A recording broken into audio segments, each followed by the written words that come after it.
Welcome to my channel. ಎಲ್ಲರೂ ಹೇಗಿದ್ದೀರಾ? ಎಲ್ಲರೂ ಚೆನ್ನಾಗಿದ್ದೀರಾ ಅನ್ಕೋತೀನಿ.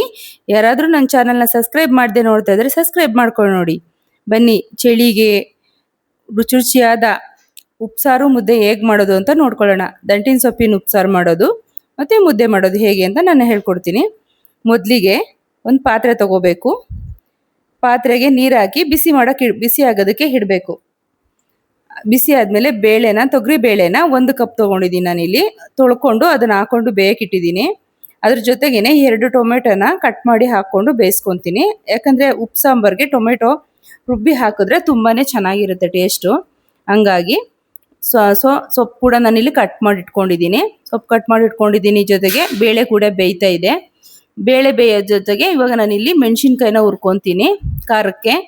ಉಪ್ಸಾರು ಖಾರ ಅಂದರೆ ನಮ್ಮ ಕಡೆ ಸಪ್ರೇಟಾಗಿ ಮಾಡ್ತಾರೆ, ಕೆಲವೊಂದು ಕಡೆ ಮಿಕ್ಸ್ ಮಾಡಿ ಬೇಯಿಸ್ಕೊತಾರೆ ಅದನ್ನು.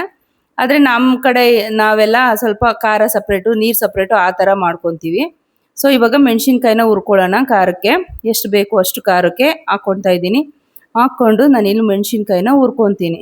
ಮೆಣಸಿನ್ಕಾಯಿ ಹುರ್ಕೊಂಡಾದ್ಮೇಲೆ ಅದಕ್ಕೆ ಏನೇನು ಬೇಕು ಹಾಕ್ಕೋತಾ ಇದ್ದೀನಿ. ಜೀರಿಗೆ, ಮೆಣಸು, ಬೆಳ್ಳುಳ್ಳಿ, ಹುಣಸೆಹಣ್ಣು ಎಲ್ಲನೂ, ಪ್ರತಿಯೊಂದು ಉಪ್ಪು ಪ್ರತಿಯೊಂದೂ ನಾನಿಲ್ಲಿ ಹಾಕ್ಕೊಂಡಿದ್ದೀನಿ. ಹಾಕೊಂಡಾದ್ಮೇಲೆ ಖಾರನ ರುಬ್ಕೊಳ್ಳೋಣ. ಅದಕ್ಕೆ ಸ್ವಲ್ಪ ನಾನು ಆಲ್ರೆಡಿ ಬೇಳೆನೂ ಟೊಮೆಟೊನು ಬೇಯಕ್ಕೆ ಹಾಕಿದ್ನಲ್ಲ, ಅದರಲ್ಲಿ ಒಂದು ಸ್ವಲ್ಪ ಬೇಳೆನೂ ಟೊಮೆಟೊನು ತೊಗೋತೀನಿ. ಯಾಕೆಂದರೆ ಟೊಮೆಟೊನ ಸಪ್ರೇಟಾಗಿ ಖಾರ ರುಬ್ಬಾದ್ಮೇಲೆ ಅದೇ ಜಾರಲ್ಲಿ ಹಾಕೊಂಡು ರುಬ್ತೀನಿ. ಹಂಗಾಗಿ ನಾನು ಬೇಳೆ ಟೊಮೆಟೊನ ಸಪ್ರೇಟ್ ಮಾಡ್ಕೊತಾ ಇದ್ದೀನಿ. ಇಲ್ಲಿ ಟೊಮೆಟೊ ಸ್ವಲ್ಪ ಒಂಚೂರು ಖಾರಕ್ಕೆ ಒಂಚೂರು ಬೇಳೆ ಹಾಕೋತೀನಿ, ಯಾಕಂದರೆ ಖಾರ ಆಗುತ್ತೆ ಅಂತೇಳಿ. ಇವಾಗ ಸೊಪ್ಪು ಹಾಕ್ತಾ ಇದ್ದೀನಿ. ಬೇಳೆ ಟೊಮೊಟೊ ಎತ್ಕೊಂಡ್ಮೇಲೆ ಸೊಪ್ಪು ಹಾಕಬೇಕು. ಸೊಪ್ಪು ಹಾಕಿ ಜಾಸ್ತಿ ಬೇಯಿಸೋ ಅವಶ್ಯಕತೆ ಇರಲ್ಲ. ಒಂದು 5ರಿಂದ 6 ನಿಮಿಷ ಬೆಂದರೆ ಸಾಕು. ಸೊಪ್ಪು ಬೇಗನೆ ಬೆಂದೋಗುತ್ತೆ. ಇವಾಗ ನಾನಿಲ್ಲಿ ಸೊಪ್ಪು ನೋಡಿ, ಆಲೆ ಸೊಪ್ಪು ಬೆಂದೇ ಬಿಡ್ದು ಆಯಿತು. ಸೈಡ್ಗೆ ಇಡ್ತೀನಿ. ಅನ್ನಕ್ಕೆ ಇಟ್ಟಿದ್ದೀನಿ. ಇವಾಗ ಅನ್ನ ಕೂಡ ಹಾಕ್ತಾ ಇದ್ದೀನಿ ಜೊತೆನಲ್ಲೇ. ಇವಾಗ ಖಾರ ರುಬ್ಬಿ ಇಟ್ಕೊಂಡಿದ್ದೀನಿ ಆಲ್ರೆಡಿ. ಇವಾಗ ಸೊಪ್ಪಿಗೆ ಒಗ್ಗರಣೆ ಹಾಕೊತಾ ಇದ್ದೀನಿ. ಸಾಸಿವೆ, ಜೀರಿಗೆ, ಮೆಣಸಿನ್ಕಾಯಿ, ಈರುಳ್ಳಿ ಪ್ರತಿಯೊಂದೂ ನಾನಿಲ್ಲಿ ಹಾಕ್ಕೊಂಡಿದ್ದೀನಿ. ಹಾಕ್ಕೊಂಡು ಬೆಳ್ಳುಳ್ಳಿ ಹಾಕ್ಕೊತಾ ಇದ್ದೀನಿ ಜೊತೆಗೆ. ಯಾಕಂದರೆ ಬೆಳ್ಳುಳ್ಳಿ ಹಾಕೋದ್ರಿಂದ ಸ್ವಲ್ಪ ಟೇಸ್ಟ್ ಬೇರೆ ಥರ ಕೊಡುತ್ತೆ. ಹಂಗಾಗಿ ನಾನು ಬೆಳ್ಳುಳ್ಳಿ ಹಾಕೋತೀನಿ. ಚಳಿಗೆ ಅಲ್ವಾ, ಮಳೆ ಬರೋ ಟೈಮಲ್ಲಿ ಬೆಳ್ಳುಳ್ಳಿ ಸ್ವಲ್ಪ ಒಗ್ಗರಣೆ ಹಾಕಿದ್ರೆ ಚೆನ್ನಾಗಿರುತ್ತೆ. ಸಾಸಿವೆ, ಜೀರಿಗೆ, ಮೆಣಸಿನ್ಕಾಯಿ, ಕರ್ಬೇವಿನ ಸೊಪ್ಪು, ಬೆಳ್ಳುಳ್ಳಿ ಪ್ರತಿಯೊಂದೂ ನಾನಿಲ್ಲಿ ಹಾಕ್ಕೊಂಡು ಹುರ್ಕೊತಾ ಇದ್ದೀನಿ. ಹುರ್ಕೊಂಡು ನಾನು ಆಲ್ರೆಡಿ ಸೊಪ್ಪಿಗೂ ಮತ್ತು ಬೇಳೆಗೂ ಎಷ್ಟು ಉಪ್ಪು ಬೇಕೋ ಅಷ್ಟು ಹಾಕಿದ್ದೀನಿ. ಇಲ್ಲಿ ನೋಡಿಕೊಂಡು ಒಂದ್ಸಲ ತಿಂದು ನೋಡಿಕೊಂಡು ಮತ್ತೆ ಉಪ್ಪು ಎಷ್ಟು ಬೇಕೋ ಅಷ್ಟನ್ನು ಇಲ್ಲಿ ಹಾಕೋತಿದ್ದೀನಿ. ಹಾಕ್ಕೊಂಡು ನೋಡಿ, ಇವಾಗ ಉಪ್ಪು ಹಾಕ್ಕೊಂಡು ಚೆನ್ನಾಗಿ ತಿರುಗಿಸ್ಕೊಂಡು ಇನ್ನೊಂದು 2 ಸಲ. ಈರುಳ್ಳಿ ಸ್ವಲ್ಪ ಬೇಯಬೇಕು. ಈರುಳ್ಳಿ ಬೆಂದಷ್ಟು ಸೊಪ್ಪು ಆಗಲಿ ಪಲ್ಯ ಆಗಲಿ ಚೆನ್ನಾಗಿರುತ್ತೆ. ಈರುಳ್ಳಿ ಹಸಿ ಅದಿದ್ರೆ ಚೆನ್ನಾಗಿರಲ್ಲ. ಹಾಗಾಗಿ ಸ್ವಲ್ಪ ಬ್ರೌನ್ ಕಲರ್ ಬರೋವರೆಗೂ ಈರುಳ್ಳಿನ ಬೇಯಿಸ್ಕೋಬೇಕು. ಬೇಯಿಸ್ಕೊಂಡಾದ್ಮೇಲೆ ಈಗ ಬೇಯಿಸ್ಕೊಂಡಿರೋ ಸೊಪ್ಪು ಕಾಳನ್ನ ಅದ್ರಲ್ಲಿ ಹಾಕ್ಕೊತಾ ಇದ್ದೀನಿ. ಸೊಪ್ಪು ಕಾಳು ಹಾಕ್ಕೊಂಡು ಚೆನ್ನಾಗಿ ತಿರುಗಿಸ್ಕೋಬೇಕು. ಅದು ಸರಿಯಾಗಿ ಕಾಣಿಸ್ತಾ ಇಲ್ಲ, ಏನು ಅನ್ಕೋಬೇಡಿ. ಯಾಕಂದರೆ ಕ್ಯಾಮ್ರಾ ಜರ್ಕೊಂಡ್ಬಿಟ್ಟಿತ್ತು, ನಾವು ನೋಡ್ಕೊಂಡೇ ಇರಲಿಲ್ಲ. ಆದ್ರೂ ಅಡುಗೆ ಮಾತ್ರ ಸೂಪರಾಗಿ ಆಗಿತ್ತು. ನಿಜವಾಗ್ಲೂ ಉಪ್ಸಾರು, ಮುದ್ದೆ, ಸೊಪ್ಪು ಕಾಳು ಎಲ್ಲ ತುಂಬ ಅಂದರೆ ತುಂಬಾ ಚೆನ್ನಾಗಾಗಿತ್ತು. ಮಾಡಿದ್ರೆ ಇಷ್ಟಪಟ್ಟು ಯಾವುದೇ ಅಡುಗೆ ಆಗಲಿ ತುಂಬಾ ಚೆನ್ನಾಗಾಗುತ್ತೆ. ಸೊಪ್ಪು ಪಲ್ಯ ಇಲ್ಲಿ ರೆಡಿ ಆಯಿತು. ನಾನು ಈ ಜೊತೆಗೆ ಮೆಂತ್ಯನ ಸೊಪ್ಪಿಂದು ಮೊಸರು ಬಜ್ಜಿ ಮಾಡೋಣ ಅಂತೇಳಿ ಮೆಂತ್ಯ ಸೊಪ್ಪನ್ನು ಕೂಡ ನಾನು ಹಚ್ಚಿಟ್ಕೊಂಡಿದ್ದೀನಿ. ಈಗ ಅದು ಇರಲಿ ಸಪ್ರೇಟಾಗಿ. ಇದನ್ನು ತೋರಿಸ್ತೀನಿ ನೋಡಿ. ಮುದ್ದೆ, ಉಪ್ಸಾರು, ಸೊಪ್ಪು ಕಾಳು ಪಲ್ಯ ಎಲ್ಲ ರೆಡಿ ಇದೆ. ಜೊತೆಗೆ ಬಜ್ಜಿ. ಎಷ್ಟು ಕಾಂಬಿನೇಷನ್ ಅಲ್ವಾ? ತುಂಬ ಅಂದರೆ ತುಂಬಾ ಟೇಸ್ಟಿಯಾಗಿತ್ತು.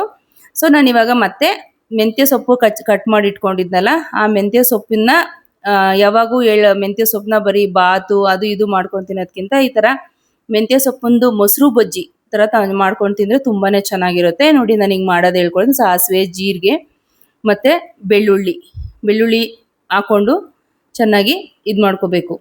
ಜೊತೆಗೆ ಈರುಳ್ಳಿ ಹಾಕೋತೀನಿ. ಇವಾಗ ಈರುಳ್ಳಿನೂ ಹಾಕ್ಕೊಂಡು ಬೇಯಿಸ್ಕೊತೀನಿ. ಈರುಳ್ಳಿ ಹಾಕೋತಾ ಇದ್ದೀನಿ ನೋಡಿ.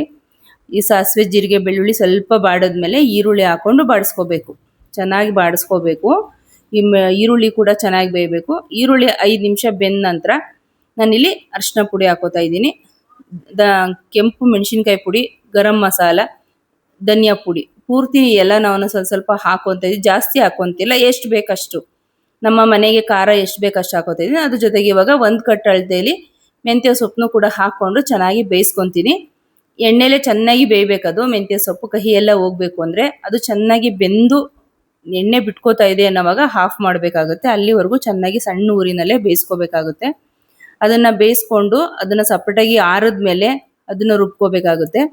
ರುಬ್ಬಿಕೊಂಡು ಈಗ ಉಪ್ಪು ಹಾಕಿರಲಿಲ್ಲ ನೋಡಿ, ನಾನು ಇಲ್ಲಿ ಉಪ್ಪು ಹಾಕ್ತಾ ಇದ್ದೀನಿ. ಎಷ್ಟು ಬೇಕೋ ಅಷ್ಟು ಉಪ್ಪು ಇವಾಗಲೇ ನಾನು ಹಾಕ್ಬಿಡ್ತೀನಿ. ಮೊಸರು ಹಾಕಿದ್ಮೇಲೆ ಉಪ್ಪು ಹಾಕಿದ್ರೆ ಅದು ಇದಾಗಲ್ಲ, ಹಂಗಾಗಿ ಒಂದು ಚೂರು ನೀರು ಹಾಕಿ ಬೇಯಿಸ್ಕೊತೀನಿ. ಯಾಕೆಂದರೆ ಒಂಚೂರು ಜಾಸ್ತಿ ಎಣ್ಣೆ ಹಾಕಿರಲ್ವಲ್ಲ, ಮೊಸರು ಹಾಕೋದ್ರಿಂದ ಜಿಡ್ಡು ಜಾಸ್ತಿ ಆಗುತ್ತೆ ಅಂತೇಳಿ ಸ್ವಲ್ಪ ನೀರು ಹಾಕ್ಕೊಂಡು ಬೇಯಿಸ್ಕೊತಾ ಇದ್ದೀನಿ ನಾನಿಲ್ಲಿ.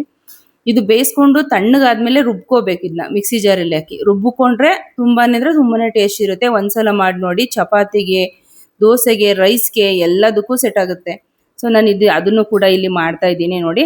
ಇದನ್ನ ರುಬ್ಬಿ ಇಟ್ಕೊಂಡಿರೋದನ್ನು ಕೂಡ ನಾನು ನಿಮಗೆ ತೋರಿಸ್ತೀನಿ. ಈಗ ಆರದ್ಮೇಲೆ ರುಬ್ಬಿಟ್ಕೊಂಡಿದ್ದೀನಿ. ರುಬ್ಬಿಟ್ಕೊಂಡು ಅದಕ್ಕೆ ನಾನು ಮೊಸರನ್ನ ಆ್ಯಡ್ ಮಾಡ್ಕೊತಾ ಇದ್ದೀನಿ. ನೋಡ್ತಾ ಇದ್ದೀರಲ್ಲ ಎಷ್ಟು ಚೆನ್ನಾಗಿದೆ ಅಂತ. ನಿಜವಾಗ್ಲೂ ಇದಂತೂ ಸಿಂಪಲ್ ಅಂದರೆ ಸಿಂಪಲ್ ರೆಸಿಪಿ. ಮಾಡ್ಕೊಂಡು ನೋಡಿ, ತಿಂದು ನೋಡಿ, ಕಮೆಂಟ್ ಮಾಡಿ ಹೇಗಿತ್ತು ಅಂತ. ಈ ರೆಸಿಪಿಗಳು ನಿಮ್ಗೆ ಇಷ್ಟ ಆದರೆ ನನ್ನ ಚಾನಲ್ನ ಸಬ್ಸ್ಕ್ರೈಬ್ ಮಾಡಿ, ಹಾಗೆ ಲೈಕ್ ಮಾಡಿ, ಶೇರ್ ಮಾಡಿ, ಸಬ್ಸ್ಕ್ರೈಬ್ ಮಾಡಿ. Thank you for watching.